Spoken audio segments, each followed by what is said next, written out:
بسم اللہ الرحمن الرحیم۔ عزیز دوستو، السلام علیکم ورحمۃ اللہ وبرکاتہ۔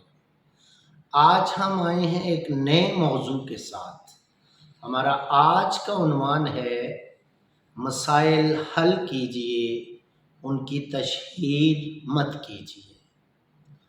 ہوا یہ کہ ایک بہت بڑی نامور کمپنی میں جو کہ جانوروں کی اور پرندوں کی خوراک بناتے تھے، 3 دن سے بحث چل رہی تھی کہ کتوں کو کھانے میں کیا پسند ہے۔ 3 دن کی طویل بحث اور ہر شخص اپنی رائے دے رہا ہے، مگر مسئلہ حل نہیں ہو رہا۔ باس بہت زیادہ پریشان تھا۔ تیسرے دن کھانے کے وقفے کے دوران اس نے کانفرنس روم سے اپنا کوٹ اٹھایا اور جا کے اپنے آفس میں بیٹھ گیا۔ بیل دی، پی این کو بلایا جو کہ ایک بوڑھا آدمی تھا۔ اس بوڑھے آدمی سے اس نے کھانا منگوایا۔ کھانا کھاتے ہوئے اس باس نے بوڑھے آدمی سے کہا کہ کتوں کو کیا پسند ہے؟ اس نے کہا جناب میں کتا نہیں۔ اس کا یہ جواب سن کے باس بڑا حیران ہوا، لیکن وہ بوڑھا آدمی بڑا سیانا تھا، دانا تھا۔ اس نے اپنے باس کی پریشانی بھانپ لی۔ اس نے بات کو سلجھاتے ہوئے کہا جناب کیوں نہ ہم یہ بات کتوں سے پوچھ لیں۔ باس نے اس کی طرف نگاہ اٹھا کے دیکھا۔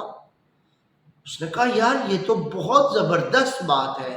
اس نے کہا علی جا، یہاں جتنے لوگ رائے دے رہے ہیں ان کی رائے محض ایک رائے ہے۔ کیوں نہ ہم نے جو چیزیں بنائی ہیں وہ کتوں کے سامنے پیش کی جائے، ان میں سے جس چیز کو وہ زیادہ پسند کرے ہم اسے کمپنی کی پروڈکٹ کے طور پر لانچ کریں گے۔ ہوا ایسا ہی تو 3 دن سے الجھا ہوا مسئلہ ایک بوڑھے آدمی کی ایک بات نے حل کر دیا۔ جب انہوں نے کتوں کے سامنے اپنی بنائی ہوئی مختلف چیزیں رکھی تو جو چیز کتوں نے زیادہ پسند کی انہوں نے اسی نئی پروڈکٹ کے طور پر لانچ کر دیا۔ یہ ہماری زندگی کا ایک مسئلہ ہے، ایک المیہ ہے۔ ہم بھی بہت سارے بحث و مباحث میں الجھے ہوتے ہیں۔ جس طرح کمپنی کا مالک انسانوں سے کتوں کی پسند اور ناپسند کی رائے لے رہا تھا، ایسے ہی ہم اپنے مسائل کا حل عموماً غلط جگہ پر تلاش کر رہے ہوتے ہیں۔ جہاں جو مسئلہ درپیش ہوتا ہے، جس کے ساتھ جو مسئلہ درپیش ہوتا ہے، ہم اسے چھوڑ کر پوری دنیا میں اس کا حل تلاش کر رہے ہوتے ہیں۔ یہی وجہ ہے ہماری بہت زیادہ محنت کے باوجود، مسائل کے حل تلاش کرنے کے باوجود، بہت زیادہ مشورے لینے کے باوجود ہم اس مسئلے سے نکلنے کی بجائے اس میں مزید الجھتے جاتے ہیں۔ یہی بات ہے۔ میں بالکل آپ کو ایک سادہ سی یہاں مثال دوں گا۔ یہ مثال ہماری زندگی سے ہے کہ کسی صاحبہ نے ایک ماہر نفسیات کو فون کیا اور اس سے کہا کہ علی جا، میں شادی شدہ خاتون ہوں اور میرے شوہر کے ساتھ درجہ ذیل مسائل چل رہے ہیں۔ میں بہت ساری خواتین سے مشورہ بھی کر چکی ہوں، مگر میرے مسائل ختم ہونے کا نام نہیں لیتے۔ میرے مسائل آئے روز بڑھتے جا رہے ہیں۔ اس ماہر نفسیات نے کہا خاتون محترم سے کہ آپ نے کن لوگوں سے مشورہ کیا ہے؟ اس نے کہا جناب میں نے اپنی مخلص سہیلیوں سے مشورہ کیا ہے، جنہوں نے مجھے کبھی بھی غلط مشورہ نہیں دیا اور انہوں نے میرے لیے ہمیشہ اپنے دل کو صاف رکھا ہے، لہٰذا میری سہیلیوں کا مشورہ تو غلط ہو ہی نہیں سکتا۔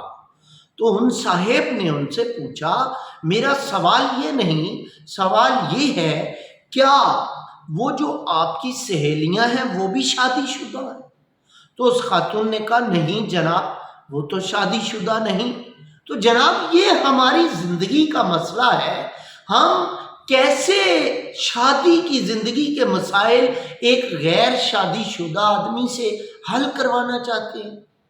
ہماری شادی شدہ زندگی کے مسائل جس طرح ایک غیر شادی شدہ آدمی ہمیں مشورہ دے گا وہ نکارا جائے گا، وہ ہمارے مسائل حل نہیں کر سکتا۔ یہ بالکل ایسے ہے کہ میں بیمار ہو جاؤں اور کسی انجینئر کو فون کروں، یار مجھے یہ بیماری ہے، مجھے کوئی حل تجویز کرو، مجھے گھر بنانا ہے، مجھے گاڑی کا کام کروانا ہے، مجھے کوئی نئی چیز تعمیر کروانی ہے، میں کسی ڈاکٹر کو فون کروں کہ جناب میں نے گھر بنانا ہے، مجھے بتائیں اس میں کتنا سیمنٹ کتنا سریا لگے گا، مجھے بتائیں نقشہ کیسے بناؤں میں۔ تو یہ بالکل عقل کے موافق بات نہیں ہے۔ ہماری زندگی کا المیہ ہے، ہم مسائل حل کرنا چاہتے ہیں مگر مسائل حل کرنے کا طریقہ درست نہیں۔ ہمیشہ زندگی میں کسی تجربہ کار آدمی سے مشورہ کریں اور اس فیلڈ کے آدمی سے، اس محکمے کے آدمی سے، اس کام کے آدمی سے مشورہ کریں جس قسم کا مسئلہ ہے۔ جب آپ مسئلے کا حل کہیں اور سے کسی اور فیلڈ میں تلاش کریں گے تو یقیناً آپ خسارہ اٹھائیں گے، نقصان اٹھائیں گے۔ ہم مسائل حل کرنا چاہتے ہیں مگر جب ہم غلط انسان سے مشورہ کرتے ہیں، نا تجربہ کار انسان سے مشورہ کرتے ہیں تو ہمارے مسائل کم ہونے کے بجائے بڑھنے لگتے ہیں۔ یہ ہمارا موجودہ دور کا سب سے بڑا مسئلہ ہے۔ تو بالکل اس بوڑھے آدمی نے اپنے باس کو درست جواب دیا۔ آپ بھی خود کو اس قابل سمجھیں، خود کو اس کے لیے تیار کریں۔ یا تو جب کوئی آپ سے مشورہ کرے، اگر آپ اس فیلڈ میں ماہر ہیں، اس مسئلے کو پہلے سے جانتے ہیں یا ایسے مسائل کا سامنا کر چکے ہیں یا ایسے مسائل کا مشاہدہ کر چکے ہیں، مطالعہ کر چکے ہیں اور ان کے بخوبی حل سے واقف ہیں تو آپ مشورہ دیجئے، وگرنہ آپ نہ ایسے انسان سے مشورہ لیجئے نہ ہی ایسے کسی کو مشورہ دیجئے، کیونکہ عموماً یہ بات ہوتی ہے آپ اپنے تجربے کے مطابق مشورہ دے رہے ہوتے ہیں، چونکہ آپ نے زندگی میں ان مسائل کا سامنا نہیں کیا ہوتا تو وہ انسان آپ کے مشوروں پر چل کے مزید الجھ جاتا ہے، مسئلہ سلجھنے کی بجائے اور زیادہ الجھ جاتا ہے۔ میں امید کرتا ہوں آپ اپنی زندگی میں ہماری اس بات کو ہمیشہ پلے سے باندھیں گے کہ مشورہ ایک سنت عمل ہے۔ جب بھی کسی کو مشورہ دینا ہے پوری ایمانداری سے دینا ہے، اور ایمانداری میں پہلی شرط یہ ہے کہ آپ اس مشورے دینے کے قابل بھی ہیں یا نہیں، آپ کے پاس اس کا علم بھی ہے یا نہیں، پھر اس کے بعد ماہرانہ رائے پیش کریں، مشورہ دیں، لیکن مشورہ دینے کے بعد فورس مت کریں کہ آپ نے اسی کو عمل میں لانا ہے۔ بعض دوست مشورہ دیتے ہیں اور پھر اس کے بعد ٹو میں لگے رہتے ہیں کہ یار اس نے میرا مشورہ مانا نہیں، میرے مشورے پر عمل نہیں کیا، اور اگر یہ بات انہیں معلوم ہو جائے کہ واقعہ ہی اس دوست نے میرے مشورے پر عمل نہیں کیا تو وہ یہ بات دل میں رکھ لیتے ہیں اور پھر اس کے بعد دل ہی دل میں بدگمان ہو جاتے ہیں اور آئندہ کبھی درست مشورہ دینے کا تہیہ نہ دینے کا تہیہ کر لیتے ہیں کہ آئندہ اس کو کوئی مشورہ نہیں دینا۔ بعض اوقات ہوتا یہ ہے وہ انسان آپ سے زیادہ اچھا مشورہ کسی اور سے حاصل کر لیتا ہے، کسی اور سے لے لیتا ہے اور اس پر عمل کرتا ہے۔ کبھی تو کامیابی ہو جاتی ہے اور کبھی ناکامی ہوتی ہے۔ بہرحال آپ کی چونکہ خواہش ہوتی ہے مشورہ دینے کے بعد آپ یہ خواہش رکھیں کہ یار میرے مشورے پر وہ عمل کرے یا نہ کرے، ہر صورت میں اسے کامیابی ملنی چاہیے۔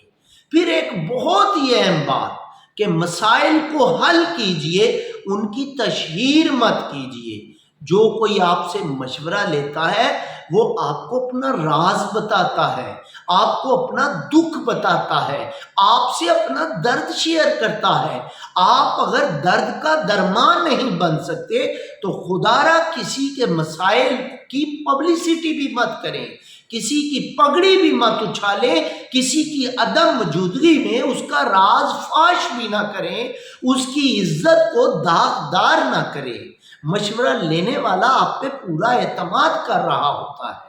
ہاں، جب آپ ایک دفعہ مشورہ دیں گے، اچھا بھی دیں گے، لیکن اس کے بعد آپ اس کے راز کو فاش کر دیں گے، جس سے اس کے کردار کو، اس کی زندگی کو ناقابل تلافی نقصان پہنچے گا، تو یقیناً وہ آپ سے بات تو کرے گا مگر آپ پہ اعتماد نہیں کرے گا، اور یہ نہ صرف اس کی شخصیت کے لیے نقصان دہ ہے، آپ کی ذات کو بھی یہ بات نقصان دے گی، آپ بھی اپنے کردار کو داغدار کریں گے۔ تو مشورہ دینے کے بارے میں سب سے اہم بات آپ نے یہ یاد رکھنی ہے کہ مشورہ اس نیت سے دینا ہے کہ یار اللہ نے مجھے اس شخص کے لیے وسیلہ بنایا ہے، یہ ایک اچھا کام کر رہا ہے یا یہ مصیبت میں ہے، میں نے اس کے اچھے کام میں، اچھائی میں اضافہ کرنا ہے یا اسے مصیبت سے نکالنا ہے۔ تو اللہ نے مجھے اس کے لیے چنا ہے، اس کی آسانی کے لیے مجھے وسیلہ بنایا ہے، میں اس نیکی کو اس انداز میں کروں کہ اس کی بارگاہ میں سرخرو ہو جاؤں۔ اور یقیناً جب آپ اس کی بارگاہ میں سرخرو ہو جائیں گے تو آپ کو دنیا کی محتاجی نہیں رہے گی، اللہ آپ کو عزت بھی دے گا، آپ کو عزت کے شملے عطا کرے گا، آپ کی ناموری بھی ہوگی، اور آئندہ بھی لوگ آپ کو اپنا مسیحا سمجھیں گے، آپ کے پاس اپنے مسائل حل کرنے آئیں گے۔ میں امید کرتا ہوں کہ میری آج کی باتیں آپ کو پسند آئی ہوں گی۔ میں اپنی ٹیم کے ساتھ آپ کا شکریہ ادا کرتا ہوں کہ آپ ہمیں سنتے ہیں، کمنٹ دیتے ہیں، پسند کرتے ہیں، اور ہمارے پیغامات کو مزید اپنے دوستوں تک پہنچاتے ہیں۔ یہ آپ کا بڑا پن ہے۔ نیکی کے کام میں ہمارا ساتھ دیجیے۔ شکوائے ظلمت شب سے تو کہیں بہتر تھا اپنے حصے کی شمع جلاتے جاتے۔ اپنی دعاؤں میں یاد رکھیے گا۔ والسلام، ڈاکٹر محمد اعظم رضا تبسم۔